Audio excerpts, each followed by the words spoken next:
नमस्कार दोस्तों, मेरा नाम कपिल सिक्का। स्वागत है आपका study I Q education platform में। आज जुडिशरी की सीरीज में हम देखेंगे Romesh Thapar case and freedom of press and media और जानेंगे कैसे 1950 में भी सुप्रीम कोर्ट ने freedom of press and media को अपहेल्ड किया था और उसको फोर्थ पिलर ऑफ डेमोक्रेसी माना था। अगर आप स्टेट जुडिशरी एग्जाम की प्रिपरेशन कर रहे हैं तो इसके कोर्सेज आप हमारे यहाँ से परचेज कर सकते हैं। कोर्सेज के जो लिंक है वो नीचे डिस्क्रिप्शन बॉक्स में मेंशन्ड है।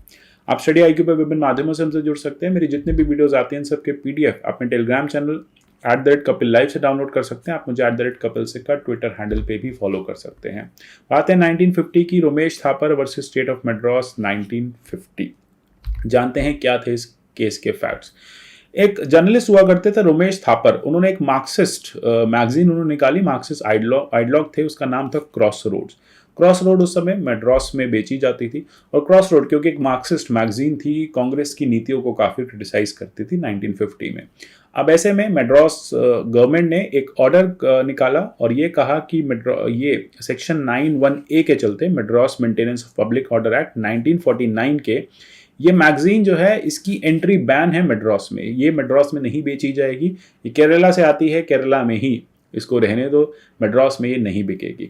और साथ ही साथ रीजन क्या दिया कि इसकी वजह से पब्लिक ऑर्डर और पब्लिक सेफ्टी जो है स्टेट की वो खराब होती है, इसलिए हमारे पास कंप्लीट राइट है, स्टेट के पास कंप्लीट राइट है वो इस तरह की मैगजीन्स को बैन कर दें जो पब्लिक ऑर्डर और पब्लिक सेफ्टी को इन्फ्रिंज करती है। अब इस बैन को रोमेश थापर ने चैलेंज किया on the grounds of article 19 of the constitution. उन्होंने कहा कि आर्टिकल 19 जो है वो मुझे freedom of speech and expression देता है और उस freedom of speech and expression में मेरे पास फ्रीडम ऑफ सर्कुलेशन भी है। मतलब मैं मैगजीन को लिख भी सकता हूं और उसे लोगों को बांट भी सकता हूं। तो मद्रास ना जाने का जो सरकार का ऑर्डर है ये मेरे लिए मेरे फंडामेंटल राइट्स को इन्फ्रिंज कर रहा है। Section 91A of the order that is that is Madras 1949 act, ये चैलेंज किया गया था मद्रास के 1949 के एक्ट को। अब ये इंपॉर्टेंट बात हो जाती है, यहाँ पे कहा कि मेरा फंडामेंटल राइट वायलेट हो रहा है, freedom of speech and expression violate हो रहा है। साथ ही साथ इसको जब चैलेंज किया गया तो स्टेट ने कंटेंशन दिया कि रोमेश थापर जो है वो आर्टिकल 19 के इन्फ्रिंजमेंट में सुप्रीम कोर्ट नहीं जा सकते। उनको पहले 226 में हाई कोर्ट आना पड़ेगा और जब हाई कोर्ट जजमेंट दे देगा फिर उनको सुप्रीम कोर्ट जाना पड़ेगा। तो ये सारी बातें लेके कोर्ट पहुंचे दोनों पार्टीज, स्टेट गवर्नमेंट भी और साथ ही साथ रोमेश थापर भी। क्लियरली यहाँ पे स्टेट ने ये कहा कि देखो हमारे लिए 91A जरूरी है। क्यों जरूरी है? क्योंकि हमें यहाँ पे मेंटेनेंस ऑफ पब्लिक सिक्योरिटी करनी है। तो पब्लिक सिक्योरिटी हमारा काम है, पब्लिक सेफ्टी को मेंटेन करना हमारा काम है, पब्लिक ऑर्डर को मेंटेन करना हमारा काम है। तो फिर इस आधार पे आप आर्टिकल 13(1) में कोर्ट से कहा कि आप आर्टिकल 13(1) में हमारे इस ऑर्डर को नल एंड वॉइड नहीं कर सकते। ठीक है, आप ये कह सकते हो कि हाँ यहाँ पे थोड़े दिन के लिए एप्लीकेबल नहीं हो रहा क्योंकि फंडामेंटल राइट्स को इन्फ्रिंज कर रहा है, तो ये हो सकता है, लेकिन ये नल एंड वॉइड नहीं हो सकता। इसमें जो भी कमियां वो हम पूरी कर देंगे और बाद में हम इसको री इम्प्लीमेंट कर देंगे। यहाँ पे कोर्ट ने कंप्लीट पढ़ा और ये देखा कि दोनों ही जो सरकार की कंटेंशंस हैं वो ठीक नहीं है।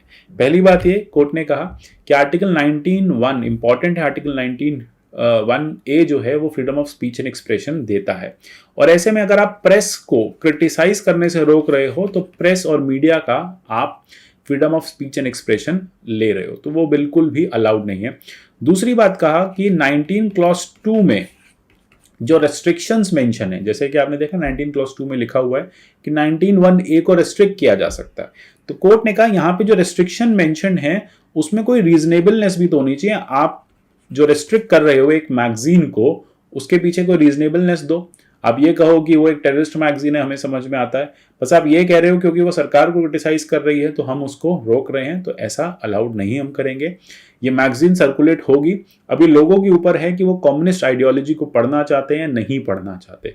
और इसी चलते कोर्ट ने कहा कि यहाँ पे ये जो गवर्नमेंट ने न्यूज़पेपर को बैन किया है, मैगजीन को बैन किया है, ये हम अलाउ नहीं करेंगे। कोर्ट ने कहा freedom of speech and expression जो है वो फ्रीडम टू प्रोपोगेट आइडियाज भी होता है। मीडिया जो है वो आइडिया को प्रोपोगेट करने का उसके पास फ्रीडम है अंडर आर्टिकल 19(1)A। अब वो तो क्रिटिसिज्म को पब्लिश करेगी, न्यूज़पेपर्स को बांटेगी, अभी लोगों की मर्जी है कि वो उसको खरीदें या नहीं खरीदें। आप किसी भी तरह का पब्लिकेशन सर्कुलेशन बैन नहीं कर सकते।